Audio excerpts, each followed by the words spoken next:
Trouve ton Move accueille aujourd'hui Marie.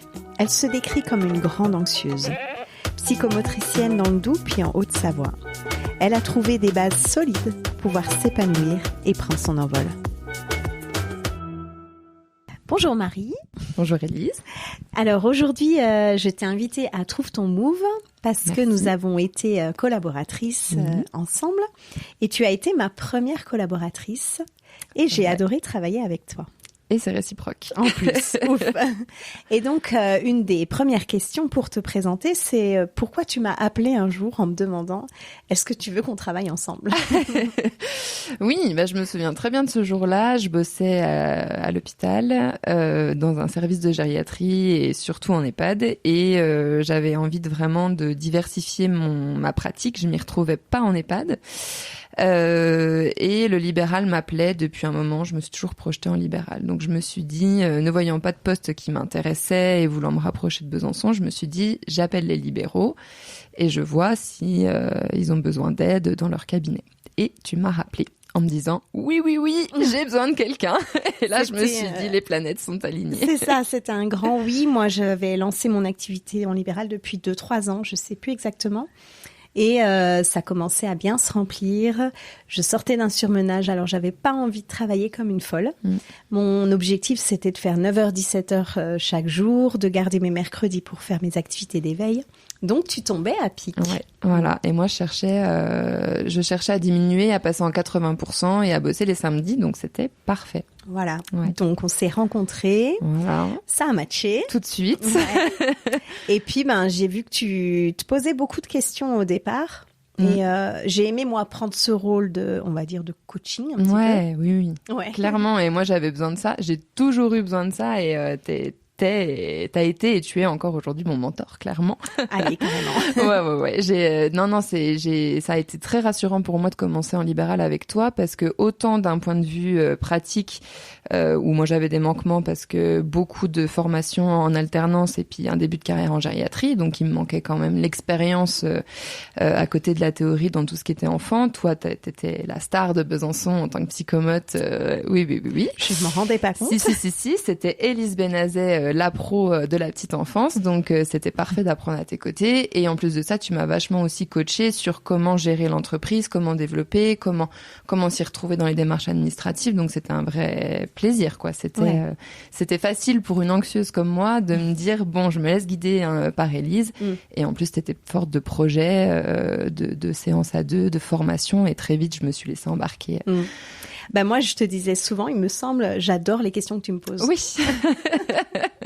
Oui. Alors, j'ai plus d'exemples précis comme ça, mais je les trouvais très pertinentes.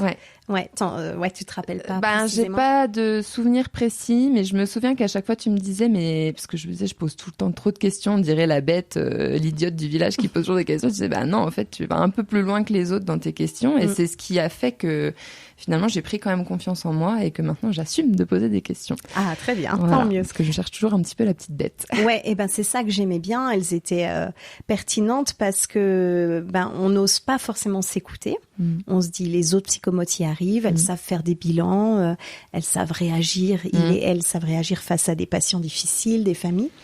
Et puis on y va, quoi, on fonce. Et toi, je me rappelle, t'arrivais, tu me disais, là, je comprends pas, qu'est-ce que je dois faire avec ce gamin. Moi, je suis une fonceuse quand je suis sûre à 100%. Donc, il faut que je sois sûre à 100%. Donc, tant que je suis pas sûre, tant que j'ai pas compris, je vais aller poser. Je me souviens pas de la question, mais je me souviens de la première formation qu'on avait fait ensemble sur la formation de top-down. Tu te souviens? Ouais. Et je me souviens d'avoir posé la question à notre formatrice en disant, mais dans ce cas de figure-là, comment ça se passe? C'était pas, j'ai besoin de sortir du général, parce que le général, c'est facile. C'est pas là où je vais me retrouver en difficulté. Ça va être pour le petit cas, là, qui va venir nous embêter. Et j'ai besoin d'avoir mes réponses là, auprès des pros. Et puis... Notre métier, en plus, c'est beaucoup de cas. Beaucoup de cas, et je trouve assez abstrait quand même certaines fois, ou en tout cas, moi je suis pas ressortie de l'école avec des protocoles, quoi. Je suis ressortie de l'école avec des des bases théoriques, des concepts, une manière d'être, une manière de regarder le patient, une manière de rentrer en relation avec lui. Mais il m'a manqué un petit peu de cas pratiques, de protocole, on va vraiment l'appeler comme ça, sur lequel je puisse m'appuyer au moins au départ pour après avoir une base solide et pouvoir développer le reste, quoi. D'accord. Moi, je trouve qu'il a manqué un petit peu de ça, ouais. Toi, tu as été formée en plus en alternance. Oui. Tu peux nous raconter un peu les points positifs, négatifs, Points positifs, il y en a vraiment plein, je trouve. Déjà parce que j'étais dans une école qui était très chère à l'ISRP de Paris, donc ce qui permet quand même de financer ses études. Et puis le côté sympa, c'est forcément aussi de commencer à être indépendant, d'apprendre à travailler dans une structure parce que la place d'alternant et la place de stagiaire n'est pas du tout la même. Donc ça a été une assurance pour moi dans mes premiers postes de me dire bon, le côté salarié, ça c'est bon, c'est ok, je sais faire. Et puis il y a tout ce qui est congé, tout ça. Enfin vraiment voilà, on voit les dessous de l'entreprise, mais on voit pas que le métier. Après, le côté un petit peu négatif que j'ai trouvé moi, en tout cas, c'est que forcément, vu qu'on est sur une alternance, alors dans mon cas qui a duré 2 ans, les périodes de stage à côté sont écourtées et sont principalement des stages d'observation. Donc, moi, pendant 2 ans, j'ai principalement fait de la gériatrie. Et quand mes stages auprès de la petite enfance, ça c'était 2 semaines par-ci, 2 semaines par-là. Compliqué d'approfondir un sujet, compliqué d'apprendre des bases solides quand on est finalement que en stage d'observation de 15 jours, quoi. Donc voilà, mon histoire est aussi marquée par ça, du fait d'avoir certainement un petit peu manqué d'expériences multiples et de voir d'autres mentors, parce que j'avais un mentor en gériatrie qui était super, qui m'a appris plein de choses, mais il aurait fallu que je l'ai au moins dans la petite enfance. Ouais. Oui, moi je te trouvais hyper calée et tu m'apprendrais beaucoup de choses en gériatrie si je me mettais à travailler là-dedans. Ouais. Oui, complètement. Et là, ce qui te rassurait en gériatrie, c'est qu'il y avait ces fameux protocoles, ces bilans, Non, je me les suis créés. Ah oui, je me les suis créés, mais on en parle beaucoup. Mais moi, le syndrome de l'imposteur, c'est quelque chose qui est bien présent, que je connais bien. Et ça a été dur pour moi au début d'être dans un poste où on me laissait la liberté de créer ce que je voulais. Et moi, c'est pas quelque chose qui est facile parce que ça me demande de me faire confiance et de croire en ce que je peux faire et proposer, et c'est pas simple. Donc, il a fallu vraiment que je me bouse les fesses pour me dire, allez, on y croit et tout. Donc, ça a été des heures et des heures de lecture, d'épluchage, de formation. Je suis allée vite me former aussi en me disant, on y va, quoi. Puis, et puis un jour, j'ai accueilli moi-même une alternante, que tu connais. Et c'est là où je me suis dit, ah ouais, le chemin, il est beau, il a été bien fait et c'est cool parce qu'en fait, j'ai plein de choses à apprendre. Mais non, il n'y avait pas de protocole. Pas du tout. Ok. Donc, ce qui montre dans ton histoire, c'est qu'on peut, en faisant nos recherches, nos formations, se créer une base solide. Tu parles beaucoup de ça. Ouais. Et en plus, après, la transmettre complètement à des stagiaires. Accueillir des stagiaires, des alternants, nous aide aussi à prendre confiance quand ça se passe bien, bien sûr. Ouais. Moi, c'est souvent le cas. C'est vraiment à ce moment-là que je me rends compte de mes connaissances et de ma pratique. C'est souvent quand je dois l'expliquer à quelqu'un d'autre que je prends conscience de me dire, ah ouais, mais en fait, tu piges ce que tu fais, quoi. Ouf. Ah, ouf. Tu racontes pas que des bêtises. Donc, oui, j'avais déjà remarqué ça. Et là, avec l'alternante, c'était vraiment, c'était une super expérience, déjà parce que ça se passait super bien.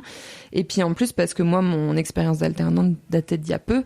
Donc, je savais exactement les cursus scolaires qu'on attendait d'elle. Je savais comment la former, ce qu'on allait attendre d'elle l'année d'après. Donc, c'était un vrai plaisir. Alors, moi, ce que j'ai apprécié aussi, on parle de coaching, c'est que de devenir du coup collaboratrice. Je voyais pas ça comme une relation où j'étais supérieure, où c'est moi qui décidais de tout. J'avais vraiment envie que toi tu te sentes en libéral comme moi. Et être en libéral pour moi, c'est que t'aies ta liberté d'entreprendre. Alors il y avait certaines règles, certaines conditions, une rétrocession surtout, voilà. Mais je voulais que tu aies cet esprit de liberté, que tu puisses créer, prendre tes décisions, choisir tes patients. Je voulais rien t'imposer ou moi-même te donner tes patients. Je voulais qu'on soit en confiance. C'est quelque chose qui t'a aidé, que t'as apprécié, c'est clairement ce qui a fait que c'était très agréable de commencer avec toi, c'est que j'avais autant cette liberté que ce filet de sécurité que tu pouvais m'apporter si j'avais la moindre question. Je me souviens que je voulais absolument travailler avec les bébés, et puis la première fois qu'il y a eu un bébé dans le cabinet, je me suis dit ah mon Dieu. Et voilà, et à ce moment-là, je pouvais facilement te dire, Élise, apprends-moi, et tu m'apprenais, et on faisait des vidéos, je sais pas si tu te souviens, que j'ai encore. Oui. Et du coup, oui, c'était vraiment plaisant pour moi, parce que en me sentant en sécurité, je pouvais facilement prendre ma liberté de voir les choses comme je le voulais, et en plus d'avoir une validation si je le sentais pas trop. Donc non, c'était parfait. Et c'est ce qui m'a un petit peu plus manqué dans ma deuxième expérience de collaboratrice après avoir déménagé.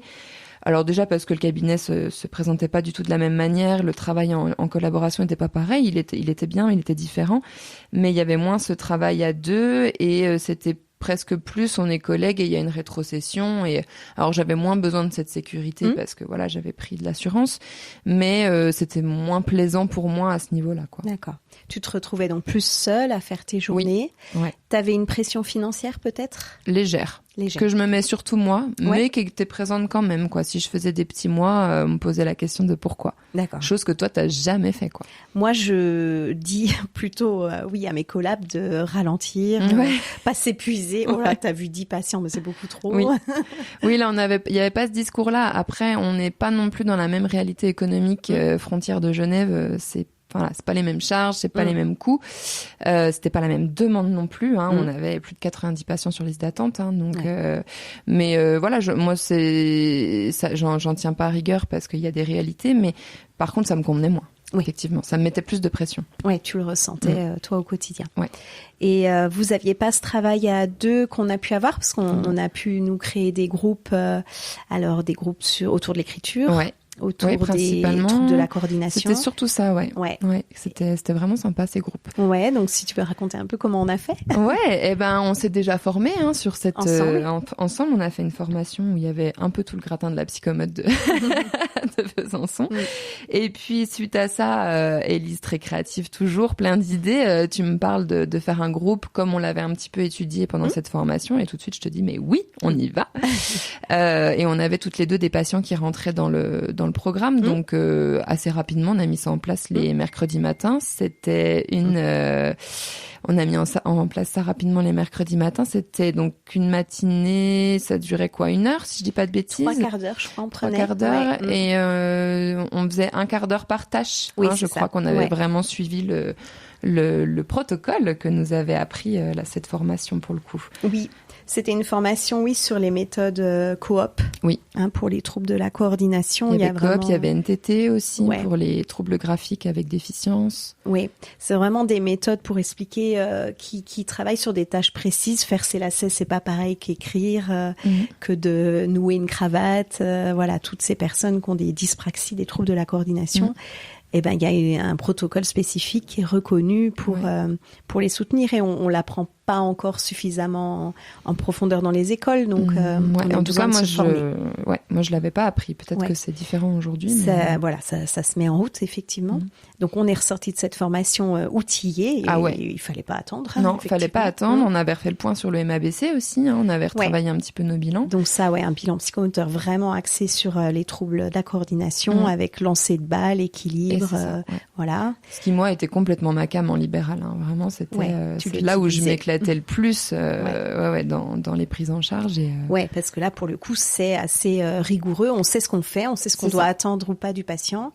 On sait s'il est à l'aise dans la zone rouge ou dans la zone verte, on va dire, pour résumer. Puis on avait quand même un début de piste, qu'on pouvait réagencer derrière s'il fallait, si on voyait que ça marchait pas. Mais au moins, il y avait une base sur laquelle s'appuyer, quoi. C'était plaisant. Et puis, il y avait toute cette notion de groupe aussi, qu'ils avaient vachement développée. Et nous, on avait cette chance-là en libéral. Donc, on a vite sauté sur l'occasion parce que c'était hyper enrichissant, et pour les enfants, et pour nous. Et les familles. Les parents, ils ont tout de suite adhéré. Ça faisait des séances moins chères. À l'époque, au lieu de 40 € la séance, ça leur revenait à 30 € la séance. Ouais, je crois que c'était quelque chose. C'était assez régulier, et ils étaient présents, c'était des garçons. Hein. Ouais, c'était des garçons. Motivés. Puis les gamins, ils adoraient parce que du coup, ils étaient il y avait une espèce de cohésion de groupe quand même, puis on se valorise, on n'est pas là pour dénigrer l'autre. Donc il y avait plein de choses qui se jouaient au niveau social aussi. Ouais. Et nous, de travailler ensemble, bon, c'est aussi découverte. Moi, j'ai vu un peu comment ta pédagogie, ton côté très, je dirais souriant, à l'aise, fun. Tu rentrais bien dans les délires parce que c'est la méthode coop recommande de rendre les choses fun. Ouais. C'est des recommandations, mais il n'y a pas vraiment d'outils pour le faire. Ah non, là, c'est toi et toi-même. Et je trouve de s'observer l'une et l'autre, de voir, tiens, quelle blague elle va faire à oui, ce moment-là. C'est ça. Qu'est-ce qu'elle va amener pour rendre la répétition de l'exercice plus sympa. Ouais, puis c'est inspirant parce que mine de rien, tout seul, des fois, on est à bout d'idées. Et là, des deux, c'était un bon duo, un bon binôme, faut le dire. Ouais, ça a bien fonctionné, ça marchait bien. Ouais. Oui, après, t'as déménagé, t'as eu un autre cabinet en libéral, en collaboration. Ouais, et puis au bout d'un petit moment, t'as commencé à m'appeler, me laisser des messages. Tu te rendais compte qu'il y a quelque chose qui allait pas. Ouais. En fait, j'avais vu que j'avais vraiment aimé l'expérience en libéral avec toi. Je m'étais dit bon, ok, on déménage, parti en Haute-Savoie. Je voulais garder cette base du libéral qui m'avait plu. Donc moi, au début, j'hésite et puis après, je me dis allez, on y va. C'est une opportunité, c'est parti. Je trouve une collaboratrice tout de suite pour commencer, peu de temps après. Et puis, en fait, petit à petit, l'effervescence de je monte ce projet qui s'estompe un petit peu, la collaboratrice qui se plaît pas dans la région et qui part, en me laissant pas mal de patients. Donc là, mes journées se chargent. Je trouve pas à la remplacer tout de suite. Donc, voire même pas tout de suite. Donc là, je croule un peu sous le travail, sous les charges, sous la fatigue et sous les remises en question parce que un public que je ne connaissais pas du tout, beaucoup de troubles du comportement, beaucoup de troubles autistiques, dans un climat économique et social plutôt délétère et dans un climat de tension assez fort avec la densité de population en Haute-Savoie est énorme et le programme de soins ne remplit pas du tout la demande et le besoin. Donc en fait en libéral on se retrouve avec des patients qui devraient être dans des institutions type CAMS, CMP, tout ça. Donc le CAMS avant même de recevoir les patients nous les envoyait pour des bilans. Donc c'était lourd, vraiment très très lourd à assumer toute seule en libéral. J'ai eu des cas qui se rapprochaient de ce que j'avais pu connaître à Besançon et avec lesquels je m'éclatais, mais les 3/4 c'était des cas très très lourds avec des climats sociaux très compliqués. Et là je m'y retrouvais pas du tout, je me sentais très démunie, pas assez formée. On s'est formés ensemble au NPMOT. Oui. Et là, c'est là où j'ai vraiment pris conscience que je ne pouvais pas appliquer ce bilan pour les 3/4 de mes patients. Et oui, c'est un bilan psychomoteur très complet sur les fonctions psychomotrices de base. Ouais, sur tout ce qui est neuromoteur. Il faut que le patient puisse écouter les consignes, y répondre et les comprendre. Voilà. Et là, tu avais une population en grande difficulté. Ouais, tout à fait. Tu as cumulé du coup plusieurs choses. Le rythme de travail intense, ton inquiétude de pas trouver une collab. Ouais, l'inquiétude financière aussi parce que souvent liée au début d'une activité. Moi, j'étais quand même dans je voyais les charges s'élever, je savais pas combien j'allais payer d'URSSAF, j'osais pas me payer, je viens au boulot mais il y a des lapins, le mois d'août il y a personne, d'accord, bon. Pourtant tu m'avais préparé à tout ça, mais quand c'est une rétrocession c'est une chose. Quand les charges sortent dans tous les cas, c'est autre chose. Et voilà, étant de nature anxieuse, j'étais en train d'acheter un appartement, dans une région que je connais pas encore très bien. Et puis un réseau de partenaires qui est en fait lié à la démographie un petit peu de la vallée. On bosse pas forcément ensemble, tout est un peu dispatché. Moi, j'étais quand même habituée à Besançon à avoir un gros réseau de psychomotes. En plus, j'étais dans l'assaut des psychomotes de Franche-Comté, j'étais au bureau. Enfin, donc j'avais vraiment mes connaissances partout, mon réseau. Et là, j'avais beaucoup de mal à recréer ce réseau-là. Et c'était dur pour moi parce que je me sentais seule dans ma pratique, seule humainement parlant pour tout le reste, et puis pour pouvoir des fois échanger. Heureusement, t'étais là quand même. Et en plus, j'avais plus de collaboratrices avec qui je voulais monter des groupes, tout ça. Donc bon, ça a fait quand même beaucoup de choses. Un comptable plus que médiocre par-dessus le marché, et là, ça a fait crack-boom, quoi. D'accord. Quand tu dis comptable plus que médiocre, ça t'a angoissé, du coup? T'as eu un rapport à l'argent Très angoissant. Très angoissant, à ce point-là. Très angoissant. Ouais. Je recalculais toutes les 5 minutes. Il y a des mois où je n'osais pas me payer. Et puis, il s'est passé quelque chose aussi que j'avais pas vu venir. Mine de rien, le libéral, alors en tout cas, je l'ai vécu comme ça, mais certainement dû au fait que j'ai pas pu mettre en place les projets que je voulais.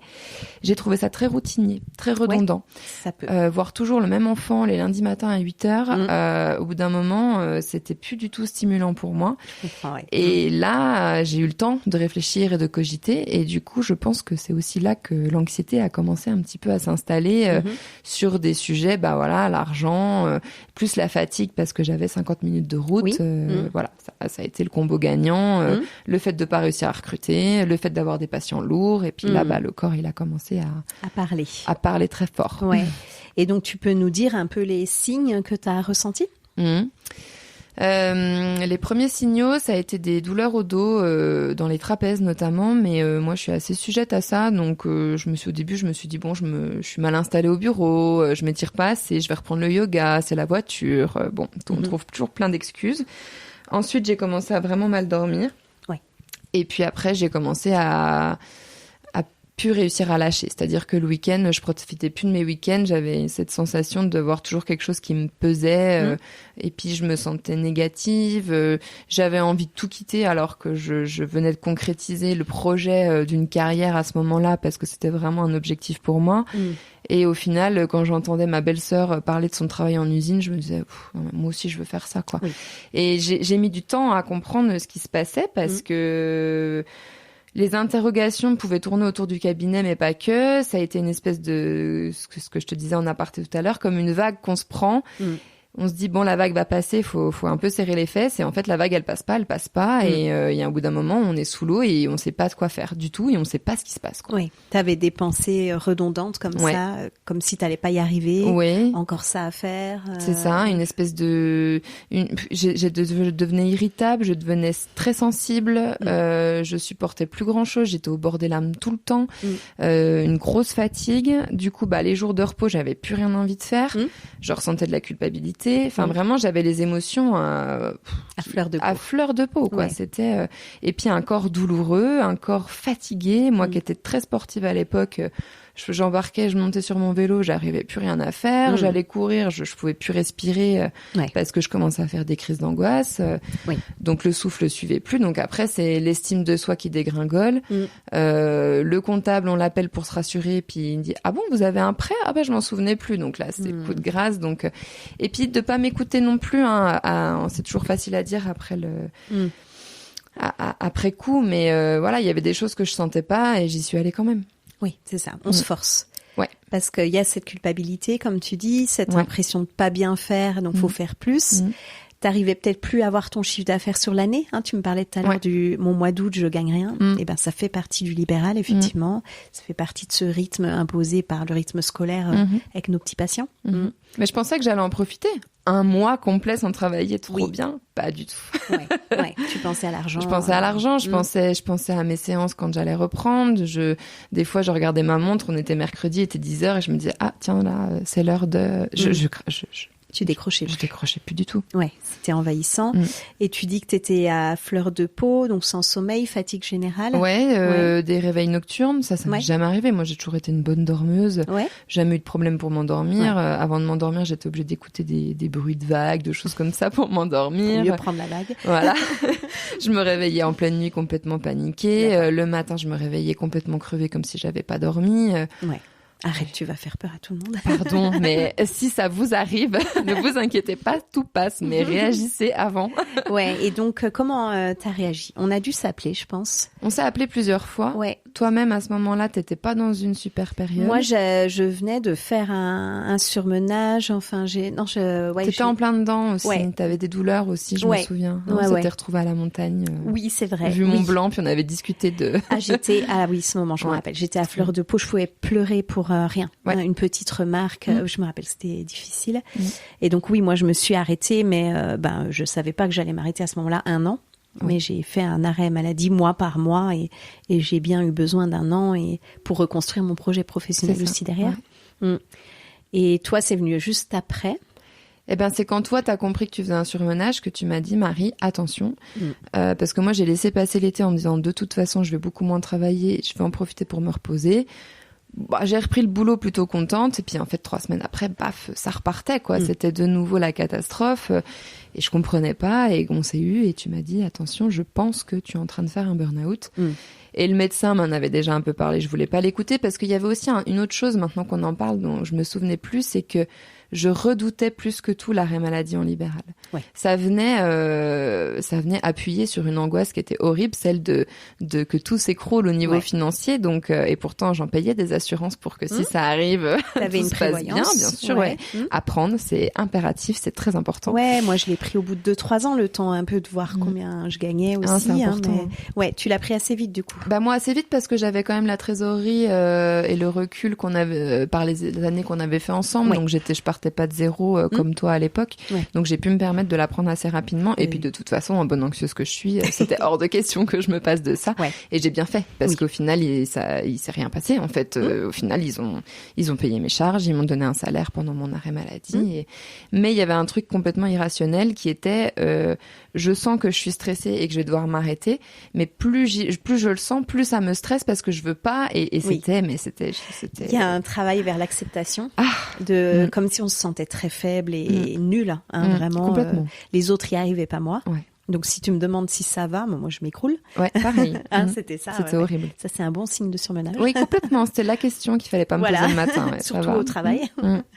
Et en fait, c'était le moment d'arrêter. Tu t'es arrêtée au début 15 jours, il me semble. Ça s'est fait aussi progressivement? Alors non, parce que vu que le médecin voulait déjà m'arrêter 3 mois avant, elle m'a dit, en fait, c'est quand tu m'as appelé en me disant, attention, je suis allée voir le médecin et je lui ai dit, bon, alors effectivement, maintenant, je vais vous écouter. Et là, elle m'a dit, ok, c'est 1 mois direct. Ouais, c'est ça. Et on voit au bout d'1 mois. Très bien. Et en fait, j'ai été arrêtée d'octobre à décembre. D'accord. Donc, c'est bien parce que ça m'a enlevé une peur, celle de l'arrêt maladie. Voilà. Parce qu'il y avait un truc, c'était que Marie, il fallait surtout pas qu'elle se mette en arrêt maladie dans sa vie. Élise non plus. Voilà. Donc c'est bon, c'est fait. Et en fait, personne n'en meurt. Exactement. On cotise on est organisé comme ça dans notre société. Et on est organisé aussi d'une drôle de façon avec le travail. C'est là qu'on en prend conscience. Ça prend beaucoup de place dans notre vie. Et après ces 3 mois d'arrêt, tu te sentais mieux ou... Non, parce que j'étais allée trop dans tout ça. Il aurait fallu que je réagisse beaucoup plus tôt. Donc non. Par contre, j'ai profité quand même de ces mois d'arrêt déjà pour me poser. Parce que du coup, je me suis dit, qu'est-ce que je fais? Je revends pas. Qu'est-ce que je fais de ce cabinet? Je continue pas. Je savais plus quoi faire. Je t'ai envoyé une belle photo de toi. Marie vend son cabinet. Oui. Parce que moi, j'avais la réponse. Il fallait vraiment que ça s'arrête. C'était trop de contraintes. C'était dur à prendre comme décision parce que c'était vraiment lâcher quelque chose et pas savoir quoi faire derrière. Là, c'était le néant. Le flou. Ouais, c'était le flou et je savais pas où aller, dans quel... Puis j'étais loin de ma famille, de mes amis. J'étais en Haute-Savoie. C'était pas facile à gérer, mais c'était nécessaire visiblement. Donc je me suis déjà posé le premier mois. Je me suis fait entourer de professionnels de santé mentale pour vraiment déjà savoir ce qui se passait, être sûre que j'étais pas en train de devenir folle parce que c'est question hyper dure qu'on se met en tête à ce moment-là. On voit bien qu'on n'est plus la même personne. Voilà. Et on se dit je tombe dans la folie ou pas. Et c'est une grosse peur ça. Ça fout la trouille. Je me souviens qu'on a eu quelques discussions au téléphone en disant mais non Marie. non, tout va bien Marie. Tu ne l'es pas. Mais il a fallu quand même qu'on me le dise par un professionnel de santé à ce niveau-là pour que je puisse me dire bon ok ça y est je comprends à peu près ce qui m'arrive, je comprends quand même pas pourquoi ça a pris telle proportion. Maintenant je l'ai compris, j'ai surtout compris que ça allait prendre du temps, mais là j'ai profité de tout ça pour me ressourcer, pour réfléchir, peser le pour, peser le contre et au bout de 2 mois j'ai pris la décision de revendre le cabinet. Tu t'es ressourcée à la montagne, toi, en marchant avec ton chien? Non, pas du tout. Non. Moi, je suis rentrée chez moi. Je suis retournée chez papa, chez maman, retrouver mes racines. En plus, mon mari, il était en déplacement pas mal à cette époque-là. Je connaissais pas encore grand monde dans la région, donc on avait dit non. Je suis retournée auprès de mes amis, ma famille. Me reposer, maman qui m'a dit viens te mettre les pieds sous la table et puis prends soin de toi et puis ça va aller. Et puis après je suis quand même retournée à la maison parce qu'il était hors de question de tout quitter et de pas non plus bouger. Il fallait quand même pas que je sois en arrêt trop longtemps. Il fallait pas que j'y prenne goût. Et puis assez rapidement j'ai eu l'annonce d'un poste dans la ville où je vis actuellement qui m'avait attirée il y a quelque temps en arrière mais il n'était pas disponible. Et là, boum, il recherchait quelqu'un à plein temps. Ouais. Et c'était au moment où je me dis non mais c'est bon, faut que je revende le cabinet. Et je crois même que j'ai dû apprendre l'existence de ce poste 2 jours après avoir mis l'annonce de vente de cabinet. Ouais, ça tombait bien. Ouais, ça tombait super bien. Ouais. Un poste assez surprenant. Ouais. Parce que du coup, tu t'écartais du métier habituel de psychomotricien. Complètement. Et je veux bien que tu nous décrives ce poste et pourquoi il t'a attiré à ce moment-là où tu n'étais pas encore bien rétablie. Pas du tout même, pas du tout. Très bien. Alors, vas-y, dis-nous ce que encore ça t'a très fait. émotive. Donc, alors il y a eu plusieurs choses. Déjà, c'était retourné auprès d'un public gériatrique que je connaissais bien, pour lequel j'avais beaucoup moins de questions, moins d'incertitudes. Donc, je retournais dans une zone de confort qui était indispensable à ce moment-là. Autre chose aussi, j'avais plus le côté séance rééducation. En fait, maintenant, je bosse dans une équipe spécialisée Alzheimer qu'on appelle des ESA, qui sont rattachés à des SIAD, des services de soins infirmiers à domicile. Et on va à domicile pour 12 à 15 séances prises en charge par la Sécu pour construire un projet de soins chez la personne âgée ayant une maladie neurodégénérative liée à l'âge, tout en prenant en compte son environnement, mais aussi les personnes qui l'aident au quotidien, parce qu'on lutte beaucoup contre le burn-out de l'aidant. Ah oui. Donc voilà, on a fait un burn-out, on peut en parler maintenant. Tu savais un peu voilà. comment se passaient les choses. Tout à fait. Comment les anticiper. Et en fait, la particularité de ce poste et pourquoi il m'a attirée, c'est que moi, je m'occupe de toute la partie évaluation cognitive, moteur et de l'environnement. Et toute la prise en charge qui consiste à avoir de la stimulation cognitive, c'est des aides-soignantes spécialisées en géronto qui le font. D'accord. Et moi, derrière, je dois assurer une certaine coordination avec ces aides-soignantes, mais aussi avec la famille, parce que dans le projet de soins qu'on va leur donner, il y aura certaines préconisations, par exemple de mettre en place un infirmier qui vient donner les médicaments tous les jours. Et des fois, les familles ont besoin d'être un petit peu guidées pour mettre en place tout ça. Donc, je suis pas, il n'y a pas du tout de rapport hiérarchique nulle part, mais je suis plus dans un poste de coordination de soins, mais pas en tant de hiérarchie, en tant que organisation de soins. D'accord. J'ai quand même une hiérarchie au-dessus de moi. Mais du coup, il y a ce côté mise à distance des émotions, des affects des familles, parce qu'il peut être très lourd. Oui. Quand on a des patients qui ont 60 ans, qui sont pas encore en retraite et qui me disent j'ai Alzheimer, c'est à la fin de ma vie. Moi, 3 mois après la compréhension d'un burn-out, je suis pas du tout apte à avoir la force mentale pour gérer ça. Donc la distance que je vais mettre par mon poste est très me convient vraiment à ce moment-là, quoi. D'accord. Comment tu fais pour écrire ton projet de soins? T'as rencontré les familles ou tu en fait, il y a un premier entretien que je fais avec l'infirmière. On découvre la personne. On a les comptes rendus médicaux.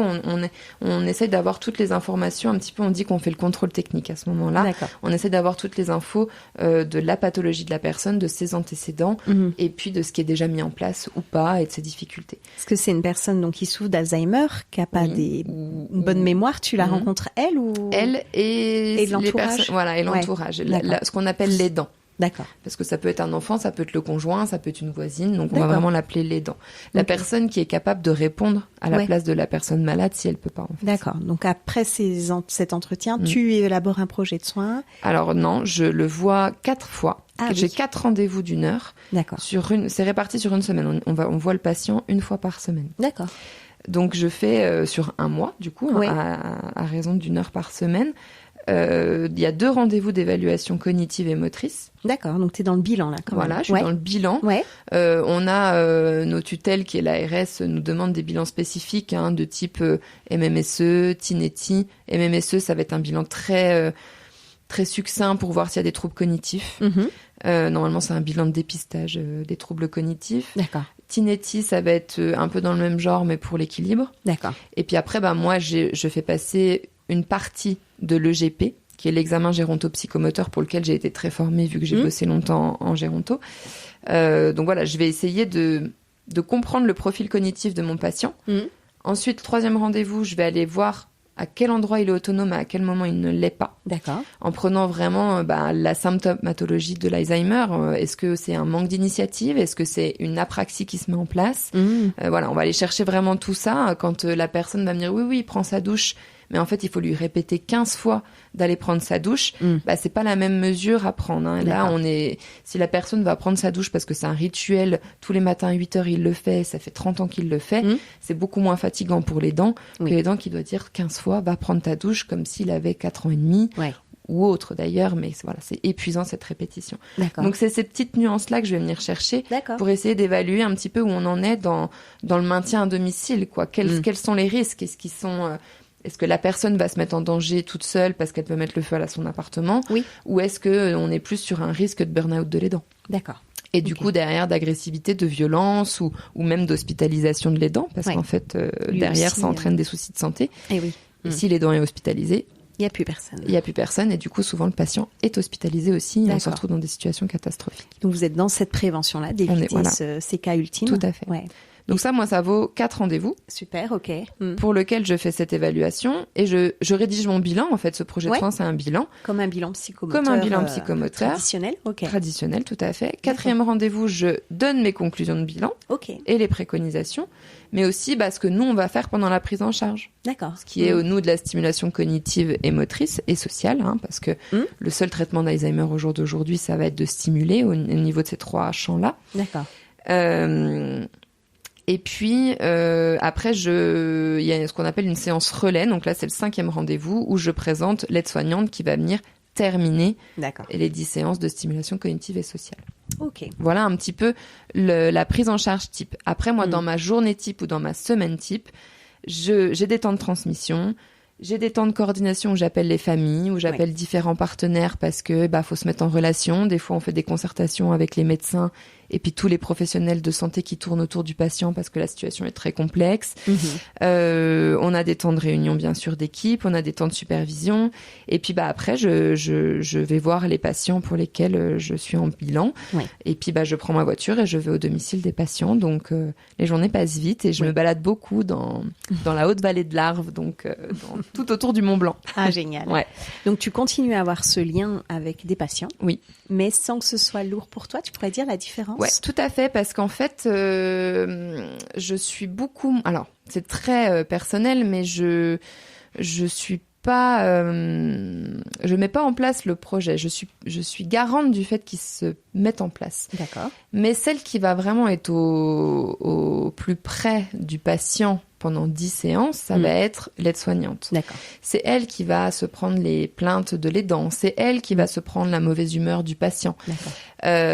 Voilà, moi, je suis prémunie de tout ça. D'accord. Par contre, ce que j'adore, c'est que, par l'expérience que j'ai eue, c'est que quand elles vont venir m'en parler et quand je vais leur dire « Attention, parce que ce patient-là, il est très apathique, donc assimilé, très déprimé, c'est lourd, il faut vraiment lui donner de l'énergie pour le sortir de ça. Tu peux t'épuiser. » Donc on en parle et voilà, il y a ce côté un petit peu préventif, un petit peu... Chez le soignant. Ouais, voilà.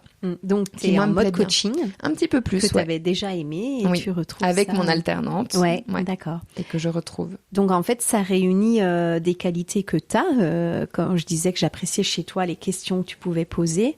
Ouais. Là, tu poses plein de questions. Tu poses plein de questions aux patients, aux aidants, l'entourage, les médecins, les collègues. Tout à fait. Ouais. Tu as ce côté, coaching, mentor, prévention, attention à vous les soignants. Ouais. Et puis aussi ce côté prévention auprès des patients Alzheimer. Oui.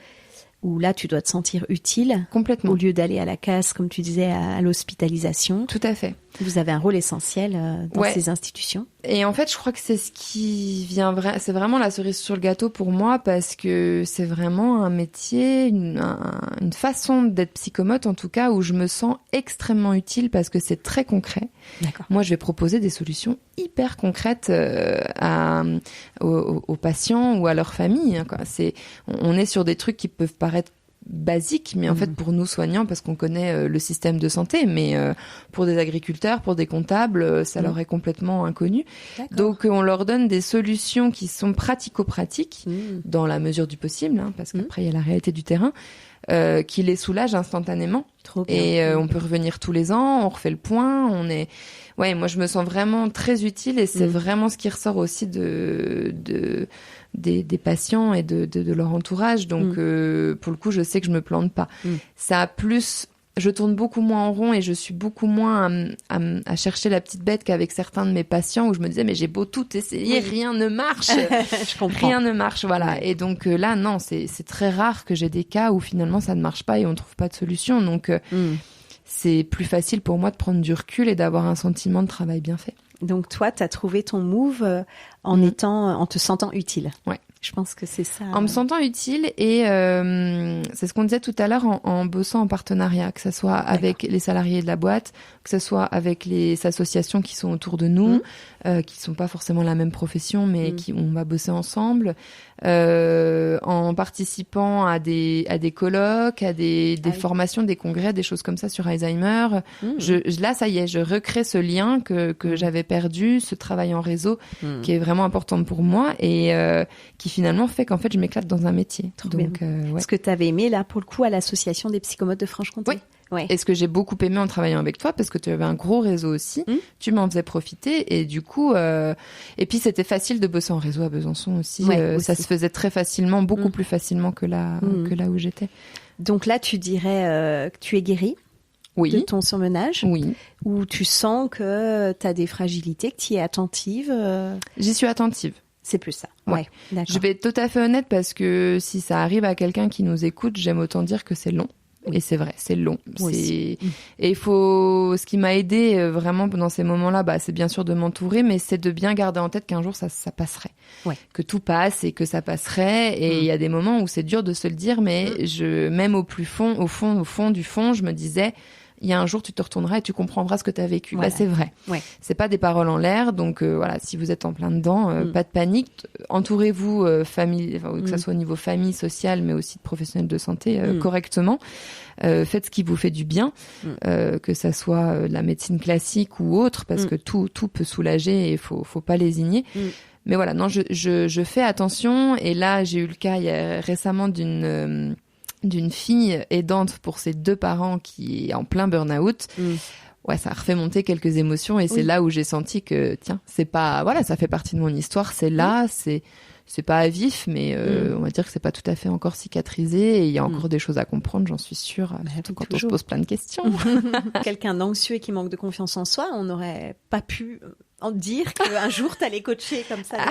Donc, fallait bien que je prenne un peu confiance en moi quand même au bout d'un moment. Et moi je suis trop contente pour toi de ce parcours. Je me rappelle très bien de ces moments difficiles mais quand est-ce qu'on va redevenir soi-même? Quand est-ce qu'on va redevenir nous-mêmes? Et ben voilà, je te reconnais.